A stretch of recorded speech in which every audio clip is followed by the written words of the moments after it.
Alright, let's pop in, people. I thought I'd do a nice little video. Just talk about some observations that I've had with the metagame for a little bit. In terms of what's important, what's been a consistent theme throughout the metagame, maybe also some stuff that's been picking up as this month has gone on. We are alright, so today's the 28th, so we have 3 more days currently of this meta after we got the huge September tier shifts, which brought us some really intimidating Pokemon like, say, Ribombee, Gallade, Alolan Executor, Sneasel. Some of these are unbans, of course, but at the end of the day, they came with the tier shifts that we had at the beginning of the month. And so I wanted to make note of just some of the cool things that we've seen. And just some of the, as I said, prominent themes. As we've seen here, I've got 6 general points that I wanted to make note of. For some of the Pokemon in here, I put a set. Others I didn't, just because I wanted to talk about them more broadly. First thing I want to talk about is fire types. Now, it seems so weird to just think back to there being a time once where NU did not have fire types. Beyond, Silvally Fire, which was really only good because it was the only fire type. NU for most of this generation just hasn't had prevalent fire types. And at one point we got Rapidash. That was about, I believe that was in May earlier this year. And this year we got Ninetales. And while for a while Rapidash didn't really pick up, it's now been a lot more common with this annoying ass utility set. Being able to punish common switch-ins to it, such as Wishy-Washy, such as Jellicent, such as Mudsdale, and just cripple them. And also support teammates that like those Pokemon weakened. Something like, say, Ninjask appreciates something like a Jellicent being, put on a timer, or something like a Mudsdale. Having those longevity cut into makes it so much easier for you to clean late. And of course, Ninetales, on the other hand, is just this super potent sweeper, right? It's got a really nice speed tier, sitting at base 100, where, yeah, you're still outsped by a good amount of stuff, but for the most part, you get past that Valley benchmark, which this meta is no longer really relevant. But you still do like sitting around that point anyway. Because base 100 is still comparably really good. I'd say it's on the slower end of fast for the tier, but it is really good. Ninetales has just immaculate coverage. Fire, Grass, Ground is really good.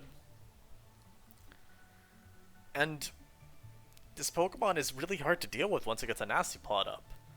I mean, things like Jellicent, Mudsdale don't really like having to deal with you once you're boosted because it does not take much chip damage for them to be 2-hit KO'd or OHKO'd respectively.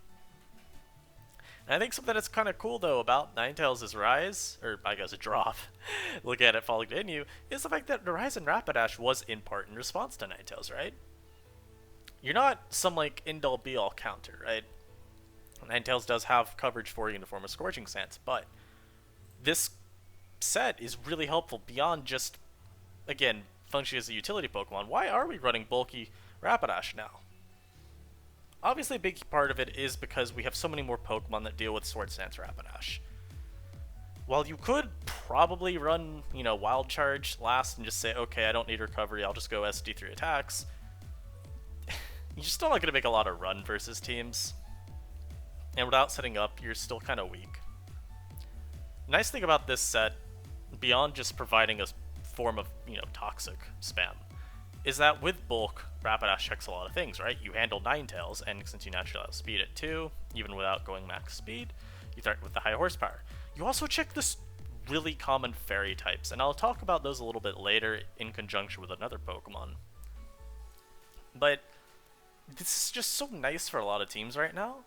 It's really good on more offensive slash balancy builds because Rapidash still at least poses some threat to the opponent offensively just because coverage isn't too bad and everything that wants to switch into its coverage just gets poisoned. And because it's such a sturdy check, because it's a fairly reliable check to the fairy types, it gives these faster paced teams at least a little bit more of a cushion rather than having to rely on, just consistently always having to just get the offensive means of counterplay, having to revenge kill with something faster, say maybe a Scarf Gallade or something if you're on offense. I could see one of those. You have this, which you can fall back on. which I think is a really cool rise for this Pokemon in terms of sets. Because again, Rapidash at the beginning of this month really just fell out of favor. You know, even other things like Rhydon that you don't really see much at all, which I'm not going to mention a whole lot in this video, but anyone else really surprised Rhydon is unviable? Or not unviable, but like, uncommon? I was very, very confused as the month went on. I was just like, wait a minute, where's all the Rhydon? Regardless, I think just seeing this adaptation has been really cool. Rapidash being able to find some way to stay relevant in a meta where, as an offensive fire type, is just completely outclassed is really cool, because this mon's not bulky. I mean, shit. The fact that we're seeing Rapidash function as a defensive fire type in a generation that's not Gen 2 in you is very cool. And I do like what it's been able to do. And so here's what I was talking about with the fairy types, right? So the sets on Gallade and Rabombi can vary, right? I did these two sets because they're, I think, the most common on these Pokemon. Now I want to talk about the core of like fairy type plus Gallade, and these are the two fairy types in specific, Whimsicott and Rabombi. Now why is this core so potent? Well, as you see here, U-turn is a move that both these Pokemon get. And both of these really don't like the fact that fire types are pretty common right now, steel types are pretty common right now. What was it, the other one? Poison types, like Weezing, Garbodor. Those kinds of Pokemon just love to switch right into these two and say, no, you don't get to Wall Break, or no, you don't get to Sweep in the case of Rabombi. Well, here's Gallade. Gallade loves having free opportunities to switch in. It's not a very bulky Pokemon. And while you can switch into some like neutral moves, like you can occasionally take a special attack just because Gallade's special bulk's okay. But it really wants to preserve its health to be able to clean, or if you're running like, say, Sword Stance, or even just Life Orb for attacks, you want to be able to have your health so that you can Wall Break more effectively without the worry of being revenge killed by as many Pokemon. And because Gallade, especially with Choice Scarf, is so good at threatening the Pokemon that switch into these two, it forms this really nasty core. And you even see some like love being given back to Gallade from these two, right? Gallade's able to bring in generally physically bulky Pokemon, so just say Mudsdale. Jellicent even might try to pivot into a Gallade if it thinks it's Scarf. And maybe because of Jellicent, Rabombi's not as good of an answer, but like Whimsicott and Rabombi generally can feast on a Pokemon that want to check Gallade. Especially with Mudsdale running a lot of Toxic Protect. That at least gives Rabombi a little bit more hope, not running into Heavy Slam. And we can also see things like Life Orb, Gallade as mentioned. That takes a lot more of just the wall breaking approach, and also lets Gallade exert more pressure against something like the Weezing or Mudsdale. Mudsdale being more of like a Gallade personal problem. I also think knockoff support is just a pretty nice thing to have. It's good to be able to remove random Choice Scarfs if you do run into those. While Gallade's not really going to be removing too many of those too frequently, it at least is nice. I think the big thing more so with Gallade and knockoff is the fact that Pokemon like Mudsdale don't like having their longevity crippled. If Kofagregious for some reason is running lefties, you get rid of that. If you run into an opposing fairy type, like another Rabombi or Whimsy, and it tries to pivot in, you can make them just so much less threatening, which is generally helpful for your team, especially if it's a Rabombi with boots. Forcing that to take chip is really crucial. And these two can get Gallade in so easily with U-turn that Gallade does get those opportunities to fire off free knockoffs. I guess Aromatisse too is a Pokemon that Gallade likes to be able to knock, which these two like having it crippled because a lot of Aromatisse can't switch into Gallade and remain pretty consistent answers to these two, I would say. I like this interaction. Third on the list here is this. Stupid fucking horse, bro. Mudsdale is responsible for the fact that Sandaconda is literally not viable, and the fact that Galarian Stunfisk is significantly less viable. I think you could argue that at the beginning of the month, Mudsdale was a lot worse. Because you had so many special wall breakers, right? Vikavolt, Drampa, Alolan Executor. And it's not like this month was bad. It was still pretty consistent. It just was worse, you know? Mudstale has good enough special bulk, but the main thing that it does well is check physical attackers with stamina. And once we, lost a lot of special breakers, you see Mudstale just come up into the forefront. You see Galarian Stunfisk generally outclassed now because the Pokemon it wants to check. I mean, you could find checks too. And Galarian Stunfisk, in comparison to Mudstale, is just so much more passive. It doesn't really offer much. And I think a lack of Toxic there is a big thing. Because you really can only try to accrue chip with your weak-ass Earthquakes and trying to, like, get Hazard Chip by forcing things to switch out with Yawn. Whereas Mudstale, I mean, shit, even without investment, this is a lot of attack. And I think something to consider too is the fact that Mudstale is not just running these defensive spreads. We've seen a lot of offensive Mudstale with, like, say, Smackdown and Earthquake. Smackdown means that your Weezing matchup becomes so much better, which I think is really nice. Admittedly, it's not as... Something we've seen a lot as Weezing recently is neutralizing gas, I think in response to Girder being pretty good right now. But when you do run into Levitate, this is helpful. I think in general, the horse has been so customizable, it's really odd. So, like, in general, I could add 4 horses to this team builder and give a, like, unique, viable set for each. Let's start off with defensive. So, when you look at defensive Mudstale, you're looking at something generally like this. I still venture to say most are Protox, although Heavy Slam or even Smackdown in that slot, all those are viable. You're going to see something like this. I'll even leak the OP spread, which gives you a better Ninetales matchup. Something like this. However, there is also this demon from Death Valley. CB Mudstale. I'm not going to take credit for inventing this set, although I will take credit for first posting a team with it in NU. This is probably fine for speed. You could run more speed if you wanted. I haven't experimented with more speedy Mudstale. But you have this, which is also, like, I'd say CB Mudstale is one of the best breakers in the tier. I think you could argue it's the best physical breaker in the tier. But I say it over Sneasel? Maybe. I think Mudstale is much more of a dedicated physical wall breaker than Sneasel is, because with Sneasel you have a lot of revenge killing thrown in there as well. But rest not, in case you were worried about Mudstale being too limited, allow me to introduce to you the good old offensive Rocks Mudstale. I mean, here's, like, again, just the most simple spread you can do, similar to the physically bulky spread. Just enough speed for no speed investment right on. Get something like this. Smackdown lets you get the Earthquakes on Weezing, Heavy Slam for coverage for, like, say, Whimsicott. Also lets you nuke or bomb immediately. And an Earthquake just... This is not fair that this rocker can be this strong. And if you were worried that we were done. Let me let you in on a little secret set. This is between you and me, buddy, alright? Like, this set's just unfair. And then you do this. Speed for Weezing. Yeah, so this set just beats Weezing. Now, obviously, Weezing runs speed a good bit of the time, because a lot of Weezings like to run Taunt. And so, you might want to consider faster spreads, even maybe like Max Speed Jolly could be an option, if you wanted to try your damn best to get faster than Weezing.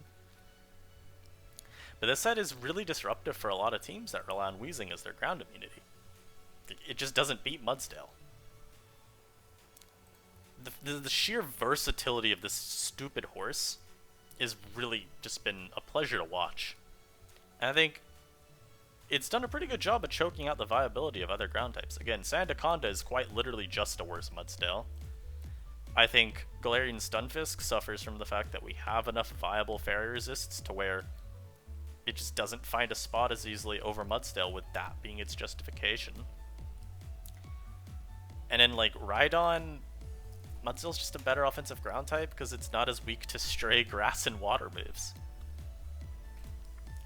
Mudstale cemented itself, I think, as an S-rank threat personally. And a big part of that is just, it can do so much in one team slot. Even with these more offensive sets, you are still very bulky. Now, I also want to mention water types here. Now, there are more than just these two, right? We have Gastrodon and Lantern. Even offensive water types. Let me actually get a few more in here. Let me get the God Cramorant himself in here, because I think he's worth mentioning. As is Kingler. Honestly, when I made this water types, I was thinking defensive water types. We have a few that are actually really important. I'll even throw him... I did not mean to get rid of him, but I'll even throw him Poliwrath here. Yeah, so if you're noticing, as I add more and more water types, Inu has a lot right now. And a lot of them do different things. So, Jellicent, I think, has just been so good for this tier. It's just so hard to deal with defensively, man. You're not OHKOing it with really anything. And it just sits around spreading status. You can run Toxic, you can run Will-O-Wisp. I like Toxic mostly because you can get this off versus a lot of other water types. I like Taunt Toxic is like a means of beating up Gastrodon especially. Heavy Duty Boots I just think is a broken item, but you can run Colbert here if you feel your team's weak to Gallade. And we also seen Wishy-Washy. God, the fact that we have so many water types and Wishy-Washy remains like viable defensive type water is incredible to me. So the main thing with Wishy-Washy right now is you don't want to run it as a physical wall, I don't believe. I think specially defensive Wishy-Washy is so much better. Now obviously I'm in the little beta male form. Let me show you. Let me show you how these stats look. So here's what these numbers look like. You see the special bulk. It's really nice. Like this is a really good check to the fire types right now. This attack investment lets you guarantee an OHKO on maximum HP Rapidash with your liquidation, which is really helpful right now because of that Pokemon surging viability. And Cramorant does a similar thing to these. Remember mostly Wishy-Washy I would compare it to, because I think Jellicent's a little less consistent as an answer to Rapidash, or I mean to Ninetales. Still pretty consistent though. So Cramorant's really nice because its special bulk's actually really good. Just max HP and you avoid the 2-hit KO from Ninetales Energy Ball. The main thing that sucks about this Pokemon is how bad its physical bulk is, but I do believe you can EV it to where you're not worried about like Kingler knockoff, which is helpful. I don't have a lot to say about this Pokemon. I think its ability is really cool. You can get off so many useful just bits of damage. I would say this is probably the only set worth running. You can probably do Air Slash here. Yeah, I don't have an exact EV spread for Cramorant. The one I ran, I believe... I think I made a Cramorant avoid a 2-hit KO from +4 Ninetales Energy Ball? Something like that. I don't know if that's optimal. I have seen Eternally have an EV spread that's like a lot of physical bulk investment, which works too. And we get Poliwrath as well as another fighting type, water type. And I think it does both those roles pretty well. When I say like fighting type, I mean like offensive Pokemon more so. Not really the best connection ever, but you get what I mean. We've seen... Poliwrath's a weird Pokemon. I feel like it's a little bit awkward to fit because it fits on a lot of teams. But it's not because it's like a good Pokemon. It's mostly just that it does a lot at an okay enough rate. Now we've seen defensive Poliwrath, but I like Choice Scarf as well, just like as a concept. Poliwrath's coverage is really good, and it has a lot of good moves now. I mean, I actually can run like these more offensive sets a lot more reliably. I think this is something you'll see a lot. We've seen it brought, I believe, in Snake at least once. But you also have these defensive sets that appreciate the addition of Drain Punch. You can see like Toxic Protect, Rest Tox also pretty common. I think the big thing about Poliwrath is the fact that it checks Sneasel, which is just always helpful. That Pokemon is very scary. And the last is Kingler. I haven't seen a whole lot of Kingler, not gonna lie. Part of me is a little scared that it's going to drop to PU, and trust me, this Pokemon is not to be trifled with. I mean, keep in mind, a lot of the water types that you're seeing right now, they don't really fuck with Kingler. And in terms of other Pokemon that could try to take a hit from it, there aren't many. I mean, Eldegoss usage is very low. I actually haven't seen as much Ferroseed usage as I thought I would. Gastrodon I don't have up here. Gastrodon's not that great. The more I've, like... tried to justify putting it on teams, the more I realized it doesn't really do a whole lot beyond checking like Magneton and sort of Rotom, I guess. But Kingler is really, really good. I think Dual Dance on Aurora Veil is a particularly scary thing to run into. And I'll get to Aurora Veil later, because there's a lot to talk about with that. That is a whole bundle worth unpacking. But yeah, Choice Scarf's also probably viable, but from what I've seen, you want to do this. This is the best configuration in terms of like 2-move coverage, because you hit Jellicent and then you get to keep Liquidation. Again, I think the fact that grass types that actually do a Kingler aren't very common is a huge thing for it, because you don't have to really worry about finding a way to fit like superpower on there to hit, say, Pharaoh Seed. There's another one that I was thinking of when I said that, but I can't remember. You also have knockoff to just hit Decidueye anyway. Whimsicott sucks for Kingler, but like, it's not bulky.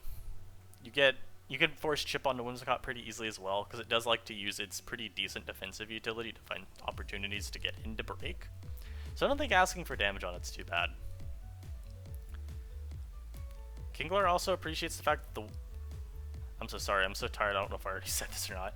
The Kingler appreciates a couple other things too. One, the bulky water types don't beat it that reliably. I mean, Wishy-Washy doesn't want to lose its item. If Jellicent's not Colbur Berry, it's taking a fuckload from Knock. Cramorant doesn't like taking physical hits. Poliwrath isn't actually that common, fortunately, for Kingler. It does wall the hell out of you, if you're not superpowered. But it's not the huge threat. Of course, Gastrodon gets blown back as well. Lantern I don't have on here either, mostly because I think Lantern has seen better days. It's just that the defensive utility it offers is a lot less appreciated, and I'd rather my water type not be weak to ground right now. This thing does so much. It can sweep, it can wall break. I think it's the main issue for it right now is they're better breakers generally, and so you mostly are seeing this used for its sweeping potential with like agility. Next up, steel types. Now this is an interesting topic because there's not that much diversity anymore in terms of the steel types that people are spamming. Silvally Steel is like, beyond just establishing itself as the most Chad of the Silvallies, it's also literally the only steel type people use. Not literally just this guy too, but this is pretty much the one everyone's using. When you could fit these 2 moves along with everything that a defensive steel does in the meta right now in terms of checking fairies, ice types, mostly Vanillix when I'm talking about ice types, and then of course even fitting that nice drag resist in there to check Duraludon, you just offer so much. I think Parting Shot's particularly helpful because of how many scary wall breakers there are that don't want to lose HP upon switching in. Like Rabombi, Whimsicott, even like CP Mudsdale to an extent. Or even just offensive rocks Mudsdale. Like those Mudsdale variants want to keep their bulk so they can take those hits in a pinch. I mean, there's really not a whole lot to say other than that this Pokemon is very good because of everything it gives a team. Any of this. Now, I have seen offensive sets, they exist. My favorite set, personally, is Spadef. And there are a lot of ways you can make this set work. I think you can have something like that. No, not Thief. Something like this, where Rapid Spin can also be Spikes or Stealth Rock, where Toxic can also be Spikes or Stealth Rock. Just, it has a lot of options. I'm still not sure how good Sandslash Alola actually is, but the addition of Spikes to its move pool has been really cool for it, I think, because it just gives it so many other potential things to do. I also think that Rapid Spin boosting its speed's pretty helpful. It just lets it maybe nab a few more KOs against shit that it otherwise wouldn't. I don't run any speed really on mine. I think you can, if you want to, you can run like this much for Adamant Rhydon with max speed, but again, that Pokemon's not very relevant right now. So I think you could mostly just say this and call it a day. And I do want to talk about Ferroseed and Galarifisk a little bit. They aren't as common anymore. Mostly because they don't resist ice, so Frostmoth is a problem, which also kind of has fallen off, admittedly. I still think they're worth mentioning because they are still nice. They still check fairies. They also offer some other defensive things that these two don't. Ferroseed's a water resist and a grass resist. Galarifisk has just like all around, I think probably the best all around bulk. Forced shuffling with Yon is very relevant. It's an electric immunity. They still offer things, I just don't think they're as pertinent. And the last thing I wanted to mention was Aurora Veil teams. Now, these are the two components. Aurora Veil Vanillix, and then like lead Duraludon with Focus Sash, or Eject Pack with the Beaminator and Stealth Rock. I just think Veil teams are so much more dominant now than they were last month, because we have so much like variety in terms of good offensive Pokemon now. You got Ninetales, you got Kingler, you've got Quiver Dance Rabombi, you've got even like, I like Swords Dance Decidueye a fair bit, I think that's pretty cool. Bulk Up Girder's really good right now. Ninjask can try to fit its way onto those teams. You got, where the fucker go here? Alolan Sandslash with Slush Rush just has that innate synergy with Vanillix. I think Skuntank could probably still fit its way onto these teams if it tried hard enough. These teams just have so many more like good Pokemon they can use now, instead of relying on awful Pokemon like Klinklang. Oh god, the days that we had to use Klinklang are over finally. I have seen actual calls to ban Aurora Veil in some manner. I personally don't think any action needs to be taken yet, but I am willing to have my mind changed. I think a big thing with Aurora Veil is that we have to figure out, is it Aurora Veil's issue, or is it just the Pokemon Vanillix? Is Vanillix just too good at setting it? Because unless we see Abomasnow Veil do similar issues, I'm not too sure that we need to take action explicitly on the move. I wouldn't mind taking action on the move either, if we just want to say, okay, just get rid of it. It as a concept is too much of an issue. But I do feel like, because Vanillix is the only thing that we're really seeing used to set it right now, and we haven't seen people have widespread success with it on Abomasnow in the new meta, maybe we want to push back on the idea of that it's Aurora Veil as a whole that's an issue, and rather and not just Vanillix. I think Vanillix is weird because it hasn't seen a lot of usage, despite it being really good. I think part of it is that spec sets don't really get used at all, which is a shame because Specs Blizzard is very fun to use. But I do think this is a core that if you have not tried on like an Aurora Veil team, try it out. If you haven't tried Aurora Veil, try it out. It's pretty good. I just don't think it's like a super consistent style, but it's a lot more consistent than it used to be. So it's definitely worth attempting to get to work. That's gonna be it from me though. This is a very late night upload, or late night recording. I'm probably gonna have this go out at like 12 today. I'm recording this at about 5 a.m., so 7-ish hours from now. And as always, I hope you guys enjoy the rest of your day, evening, afternoon, morning, whatever it is at your place. Thanks for watching. I hope I can actually do a regular PS Live. I keep saying I will, and then I just stream instead because streaming is so fun. If you haven't been to a stream yet, and you're still watching this, try to get to a stream. I like doing lots of my viewer interaction stuff where I'll take teams that viewers want to pass me and use them. I'll build with my viewers, taking suggestions on what we want to use, be it like to build around or just within the team. I think it's a good time. Until next time though, be it in a video, a stream, on PS, on Smogon, wherever the hell.